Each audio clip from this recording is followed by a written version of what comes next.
여러분, 기회라는 게 무엇입니까? 기회라는 것은 모르는 분은 아무도 없을 것입니다. 기회라는 것은 우리가 국어 사전에 의할 것 같으면은 어떤 일이나 행동하기 위하여 좋은 상황이 형성되어 있는 것을 우리는 기회라고 합니다. 그러니까 어떤 일이나 행동을 하기 위해서 아주 가장 그 일을 이루어갈 수 있는 좋은 상황이 내게 주어졌을 때 이것을 우리는 기회라고 하지요. 그렇다면 말이죠, 우리 신앙이 하나님 앞에 인정받고 잘했다 칭찬받을 만한 기회는 어떤 것을 두고 하는 말일까요? 하나님께서는 우리에게 모두에게 다 똑같은 상황을 허락해 주셨습니다. 그것은 믿는 자나 믿지 않는 자나 동서고금을 막론하고 또 많이 배웠든 적게 배웠든 상관없이 창세 이래로 동일하게 주어진 상황이 있다면 시간이라는 상황일 것입니다. 누구에게나 똑같이 24시간이라는 시간을 주었습니다. 그 사람이 살아가는 시간이 길었든 짧았든 우리는 그것을 인생이라는 두 엄줄 속에 담아서 누구에게나 똑같이 주어진 것입니다. 그러한 시간 속에 어떤 사람은 그 시간 중에 기회로 삼는 사람이 있고 어떤 사람은 고통과 회피와 절망으로 삼는 사람도 있습니다. 오늘 여기 앉은 여러분과 저에게도 똑같은 우리에게 주어진 공통적인 상황이 있습니다. 그것은 바로 나눔의 교회 교인이라는 것입니다. 예수 그리스도의 나의 구세주로 삼고 다시 오실 예수 그리스도를 소망하며 오늘 우리는 이 자리에 예수 그리스도의 피로서 한자리에 모여있는 교우들입니다. 일명 그리스도의 지체들입니다. 우리에게는 똑같은 상황이라면 이 교회 안에서 우리에게 각자가 지체로서 맡은 직임과 교회가 추구하고자 하는 공통적인 하나님의 뜻을 위하여 함께 마음을 모으고 뜻을 모으는 것이 바로 이것이 우리에게는 상황이 될 것입니다. 그러나 이러한 상황을 어떤 사람은 부담으로 느끼기도 하고 어떤 사람은 귀찮아하기도 하고 어떤 사람은 무관심하게도 느끼기도 할 것입니다. 아주 극소수에 지나지 않지만 말이죠. 하지만 대부분 우리는 이것을 기회로 삼습니다. 이것을 기회로 삼아서 이 기회가 현실 속에 확대되어지고 좋은 결과로 드러나서 하나님께는 영광이고 우리 자신들에게는 감사가 되기도 할 것입니다. 이처럼 우리에게는 기회라는 것은 항상 우리에게 주어지고 있다는 것입니다.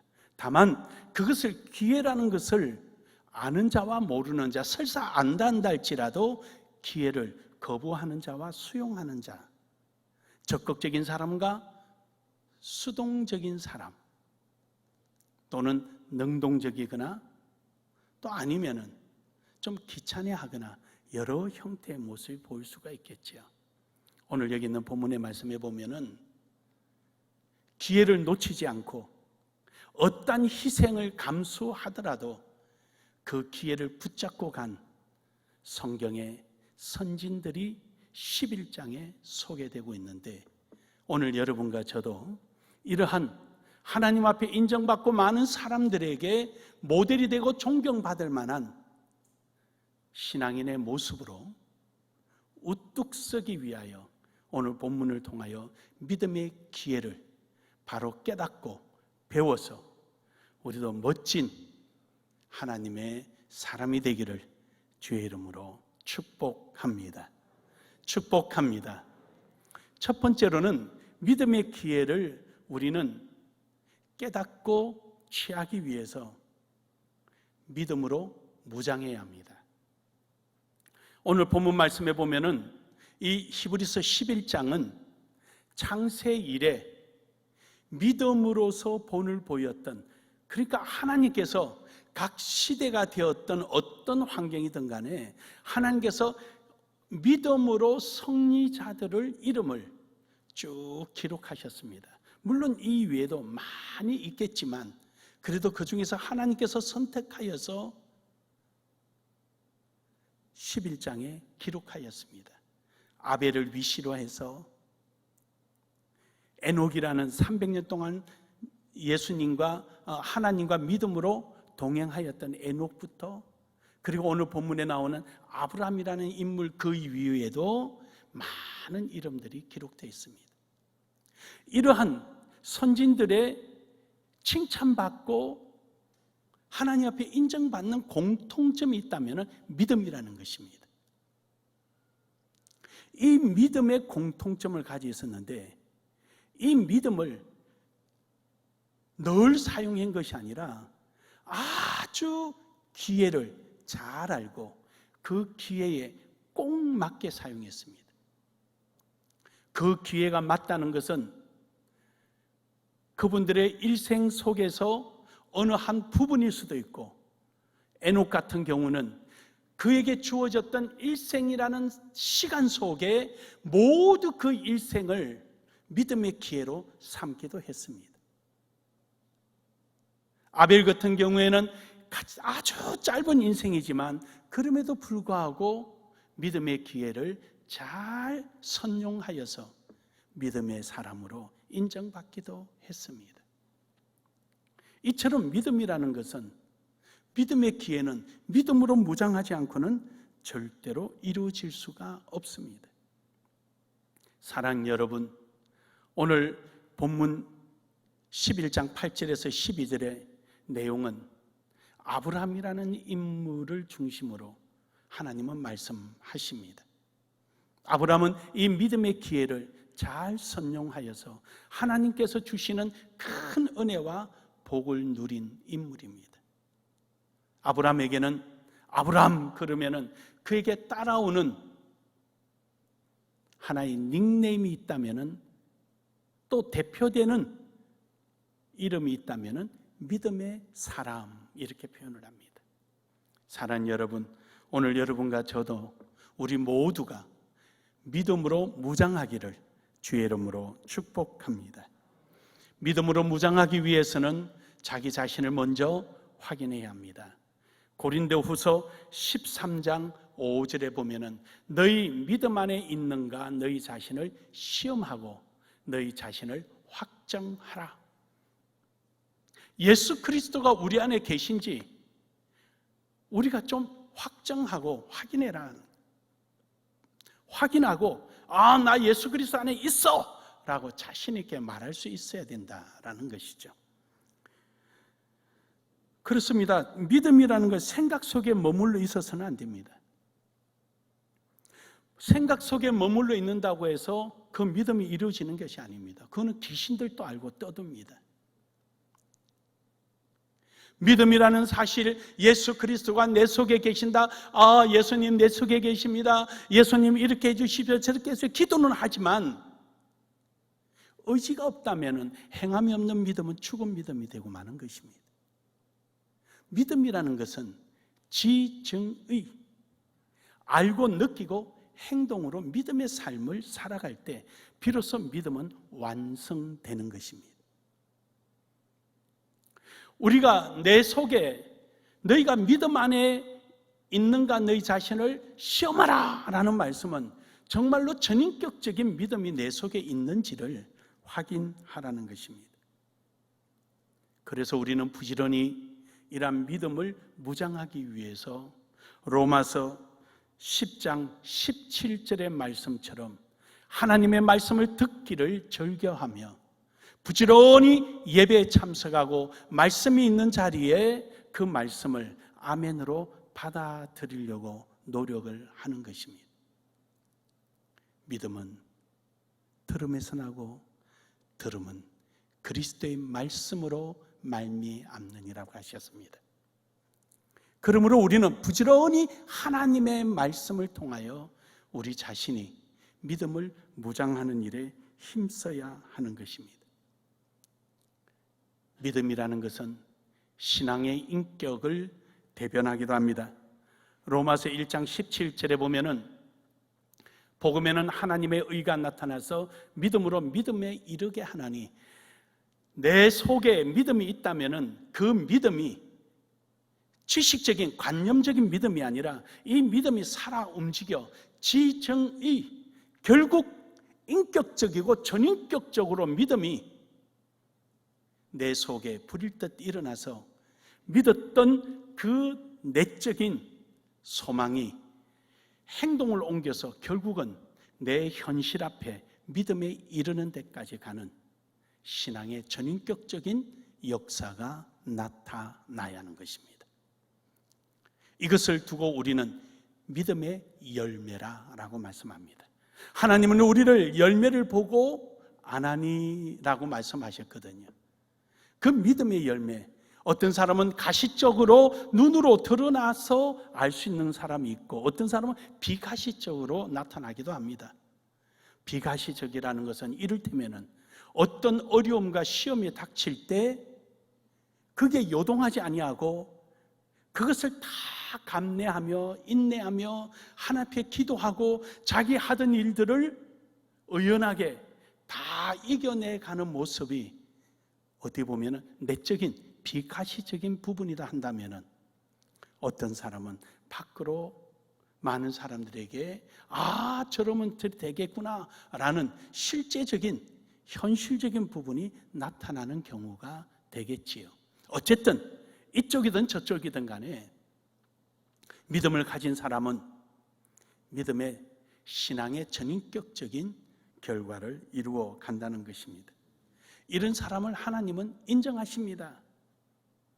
창세기 15장 1절에 보면은 하나님께서 아브라함이 믿음으로 그를 의로 여기시더라라고 말씀하십니다. 오늘 본문의 말씀에 보니까 아브라함이 갈 바를 알지도 못하는데 유업을 바라고, 하나님의 약속인 유업을 바라고 고향을 떠납니다. 아비 본토 친척집을 떠납니다. 여러분, 그 쉬운 일이 아닙니다. 고대 때는요, 고향을 떠난다, 형제를 떠난다, 친척을 떠난다, 이거는 목숨을 건 모험입니다. 지금도 우리는 터세란 게 있잖아요. 지금 터세 있잖아요. 우리 교회는 터세가 없어요. 근데 어디 조그마한 가게라도 하나 하려고 하면은 그 터세가 있어가지고 외진이 와가지고 뭐 이런 소리들 하잖아요. 근데 여러분, 고대 때는 더해요. 외진 것을 훔쳐가고 노력하더라도 문제가 되지 않았어요. 왜냐하면 법이 없으니까. 그때는 그 사회, 그 지역에 가지고 있는 통념이란 것 외에는 아무것도 없었잖아요. 그러니까 우리 가족끼리 뭘 도둑질해 가고 이웃끼리 도둑질해 가는 거는 그들이 가지고 있는, 사회가 가지고 있는 통념에 의해서 판단을 받지만 외지인은 그런 게 없었잖아요. 그러니까 이거는 목숨 건 여행입니다. 함에도 불구하고 아브라함은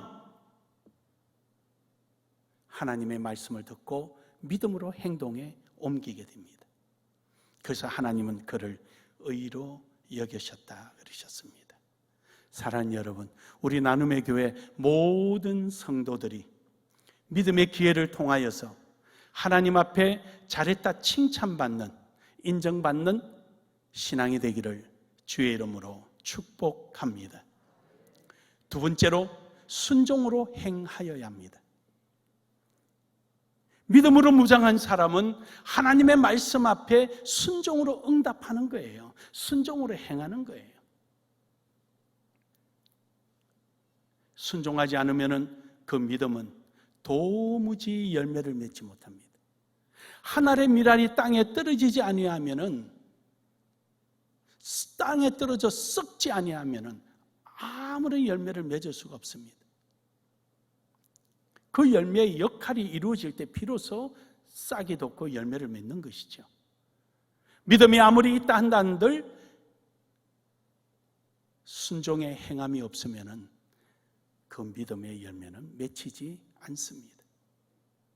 사랑하는 여러분, 오늘 여기 아브라함은 갈 바를 알지 못할 때 전혀 어디로 가야 할지 뭘 해야 할지 모르지만 하나님의 말씀 앞에 그저 순종하며 따라갑니다. 바로 이러한 모습이 하나님을 사랑한다는 증거입니다. 말로만 하나님 사랑하는 것이 아니라 순종하는 발걸음은요, 하나님을 사랑하고 있다라는 의미이기도 합니다. 요한복음 14장 15절에 보면은요, 너희가 나를 사랑하면 나의 계명을 지키리라. 할렐루야. 순종한다는 말은 사랑한다는 뜻입니다. 순종이라는 것은 하나님을 사랑하고 있다라는 증거이기 때문입니다. 하나님을 사랑하십니까? 하나님을 사랑하십니까? 하나님을 사랑하십니까? 그렇다면 순종합시다. 요한복음 14장 23절에 보면은요, 하나님을 사랑하는 자가 하나님의 사랑을 받습니다. 우리는 하나님 앞에 사랑을 요구만 했지 사랑을 받을 자리에 가지를 않는 거죠. 목이 말라서 물을 떠 마시려고 그러면은 물이 있는 자리 가야지, 물이 있는 자리 가지 않고 그런 컵만 들고 목마르다한들 그 목을 한 방울인들 죽일 수가 있겠습니까? 하나님의 사랑을 구하고 하나님의 사랑을 입기 위해서는 하나님을 사랑하는 것입니다. 하나님의 말씀에 순종하고 나아갈 때 하나님은 우리를 사랑해 주시는 것입니다. 그러므로 여러분과 저는 하나님을 사랑하고 하나님의 사랑을 입는 은혜가 있기를 주의 이름으로 축복합니다. 이런 사람을 우리는 전인격적인 신앙인이라 이렇게 표현을 해요. 요한일서 2장 3절에서 4절에 보면은 우리가 그의 계명을 지키면 이로써 우리가 그를 아는 줄로 할 것이요. 그러니까 우리가 하나님의 말씀의 계명을 지키고 하나님의 말씀을 순종하는 것은요, 하나님을 안다는 거예요. 그러니까 하나님의 존재를 안다는 얘기가 아니에요. 하나님의 특성을 안다는 것이죠. 하나님을 사랑하니까 나를 사랑하는 자가 내 사랑을 입을 것이요, 이걸 안다는 거예요. 심은 대로 거둘 것이요, 이걸 안다는 거예요. 순종하면 하나님이 복을 주신 거, 이거 아는 거예요. 믿음으로 나아가면 하나님께 우리에게 구원을 주신다, 이걸 아는 거예요. 하나님의 존재를 안다는 것이 아니라 하나님의 특성을 안다는 거예요. 하나님이 어떤 분이신가를 안다는 것이죠. 오늘도 내가 주님 앞에 수고하고 애쓰는 거 하나님께서 기억하시고 때가 되면 내게 갚아 주신다는 것을 아는 거예요. 이것을 안다는 것이죠. 이런 모습이 우리는 전인격적 신앙인이라 그렇게 표현합니다. 우리 나눔에게 모든 성도들은 전인격적인 신앙인이 되기를 주의 이름으로 축복합니다. 축복합니다. 사무엘상 15장 22절에 보면은요, 사울 왕은 자기 경험과 자기 생각으로 행동했습니다. 그때 사무엘이 와서 이야기하기를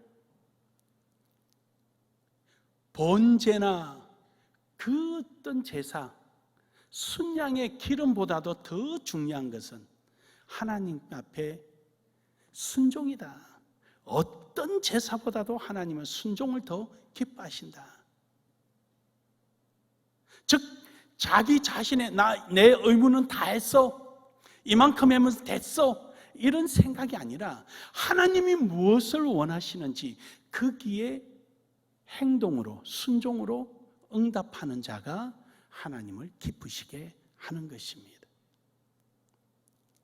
내 주장 내 생각이 아니라 하나님의 뜻 말입니다. 사랑하는 여러분, 우리는 이처럼 하나님을 기쁘시게 하는 일이 하나님 말씀 앞에 순종하는 이름으로 순종으로 행하는 여러분 되기를 주의 이름으로 축복합니다. 빌립보서 2장 8절에 보면은 예수님은 하나님이심에도 불구하고 하나님과 동등됨을 취하지 아니하시고 자기를 하나님 앞에 복종시켜 죽기까지 복종시켜 하나님을 기쁘시게 하셨습니다. 예수님은 이처럼 하나님이심에도 불구하고 하나님을 기쁘시게 한 거예요. 또한 예수님께서는 누가복음 22장 42절에 보면은 겟세마네 동산에서 마지막 기도하실 때 이 환난으로부터 이 고통으로부터 나를 건져달라, 할만하시거든 이 잔을 내게서 옮겨달라, 참으로 애절한 기도지요. 하지만 예수님은 이어서 하신 말씀이 내 원대로 마옵시고 아버지 뜻대로 하시옵소서. 나는 아버지 뜻대로 순종하리이다. 그 길이 죄 없이 짊어져야 될 십자가라 한다 할지라도 아버지의 뜻이라면 내가 기꺼이 순종하겠습니다.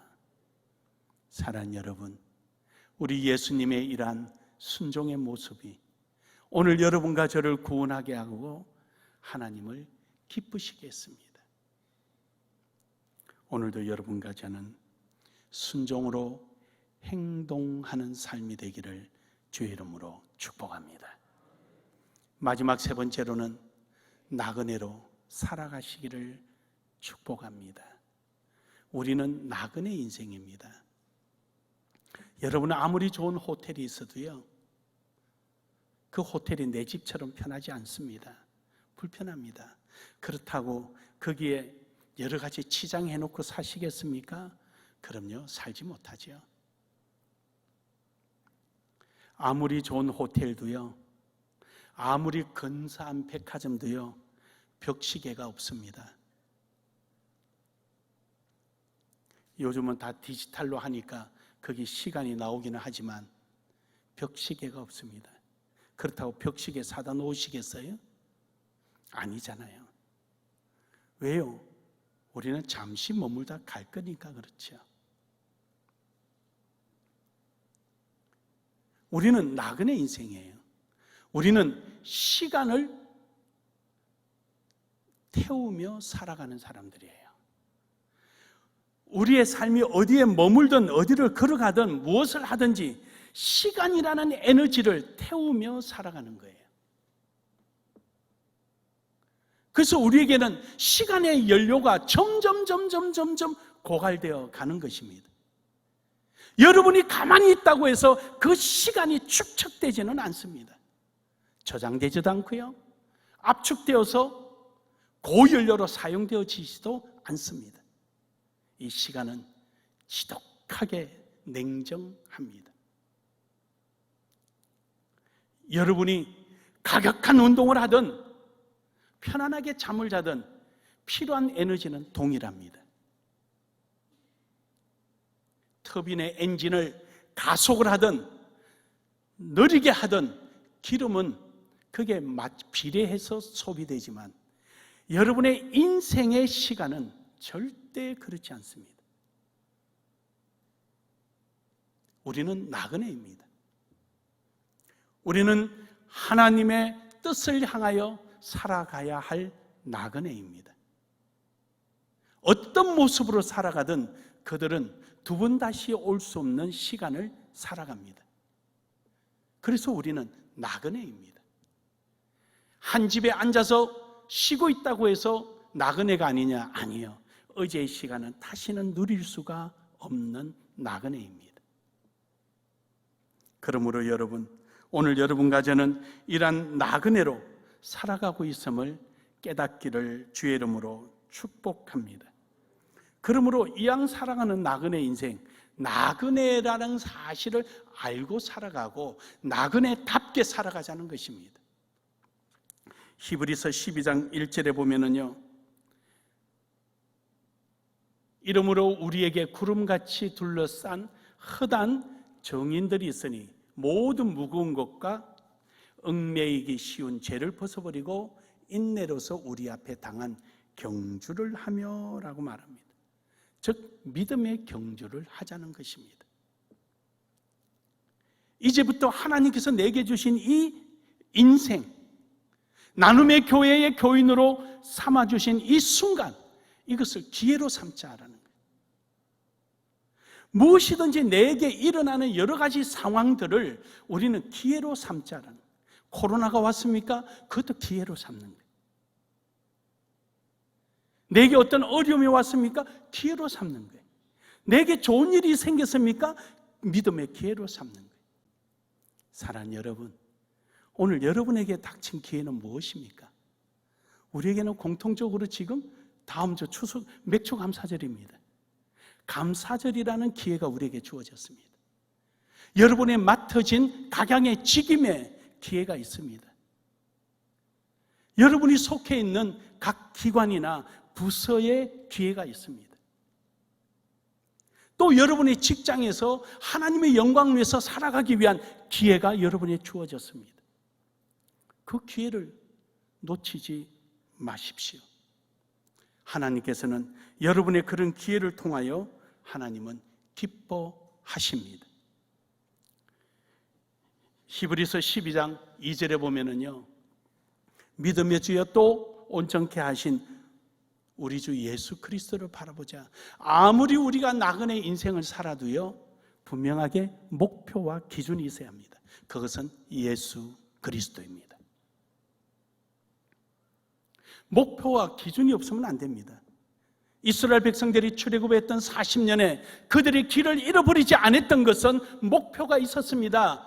길잡이가 있었습니다. 그들이 바라봐야 될 대상이 있었습니다. 낮에는 구름 기둥이요, 밤에는 불 기둥이었습니다. 그러기에 그들이 길을 잊어버리지 않고 40년의 방향 끝에도 가나안 땅에 입성할 수가 있었습니다. 아브라함은 하나님의 말씀에 기준으로 삼고 바라보고 길을 활짝 열고 하나님을 바라보았습니다. 그는 어디로 가야 할지 모르지만 결국은 아브라함은 성공한 인생이었고 하나님으로부터 인정받은 믿음의 선진이었습니다. 예수를 바라봅시다.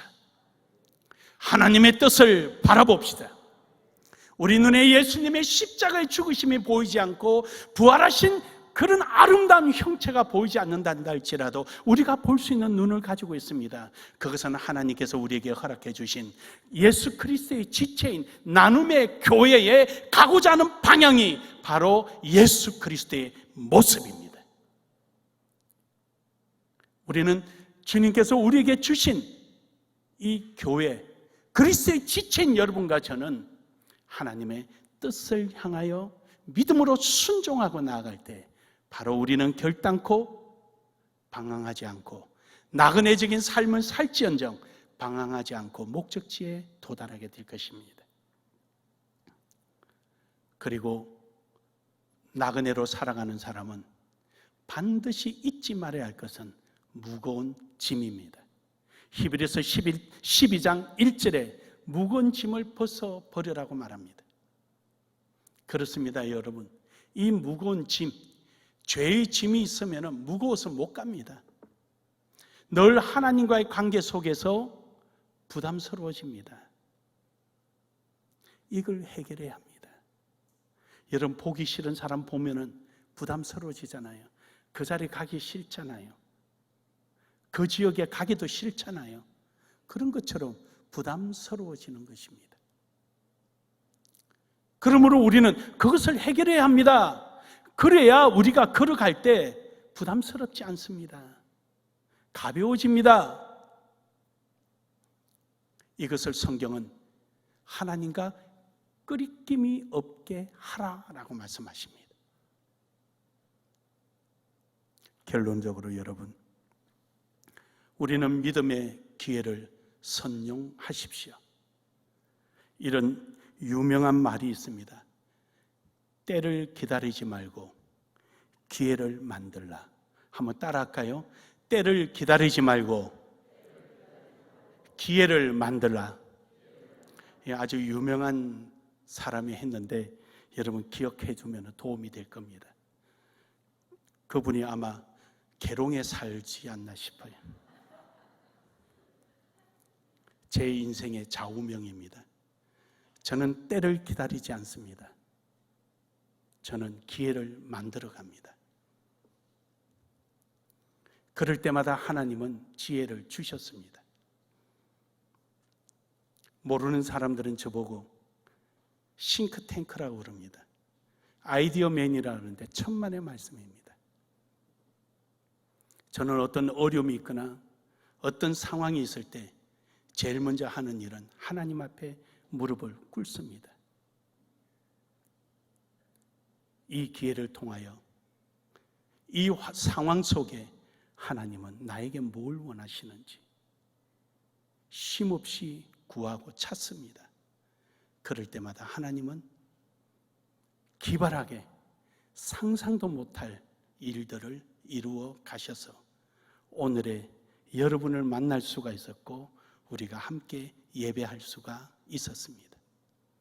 왜 어려움이 없었고 왜 힘듦이 없었겠습니까? 하지만 그럴 때마다 하나님 앞에 기회를 찾고자 몸부림쳤습니다. 사랑하는 여러분, 아무리 좋은 능력도 기회를 만들지 못하면 아무 소용이 없습니다.